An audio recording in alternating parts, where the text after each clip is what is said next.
Hi అండి అందరికీ. మేమైతే గాజువాకలో బీసీ రోడ్లో పెట్టిన దుర్గామాతను చూడడానికి వెళ్ళాము.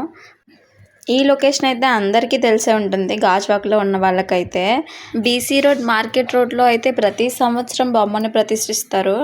నేను ఈ అమ్మవారిని దర్శించుకోవడానికి ఫస్ట్ టైం వెళ్ళాను. మేము దండం పెట్టుకుని వెళ్ళిపోతుంటే అక్కడ ఉన్న వాళ్ళు పాపని అమ్మవారి కాళ్ళ దగ్గర పెట్టండి, చాలా మంచి జరుగుతుంది అంటే మా అమ్మవారి కాళ్ళ దగ్గర పెడుతున్నారు. ఇంకా అక్కడైతే మేము దర్శనం చేసుకొని ప్రసాదం తీసుకొని అదే ఏరియాలో ఇంకో అమ్మవారిని కూడా దర్శించుకోవడానికి వెళ్ళాము. ఇప్పుడు నేను చూపిస్తున్న లొకేషన్ ఎవరికైనా తెలిస్తే కామెంట్ చేయండి. వైజాగ్లో ఉన్న వాళ్ళకైతే కంపల్సరీ తెలుస్తుంది. ఇదిగోండి, ఈ అమ్మవారి దగ్గర కూడా దర్శనం చేసుకోవడానికి వచ్చాము. ఇక్కడ కూడా మా అమ్మ పాపని అమ్మవారి కాళ్ళ దగ్గర పెడుతున్నారనమాట. ఇక్కడ కూడా వాళ్ళే అన్నారు ఆ పాపని అమ్మవారి కాళ్ళకి చూపించండి, చాలా మంచి జరుగుతుందని. ఇంకా మేము అక్కడ ప్రసాదం తీసుకొని మళ్ళీ ఇంటికైతే వచ్చేసాం. Bye guys.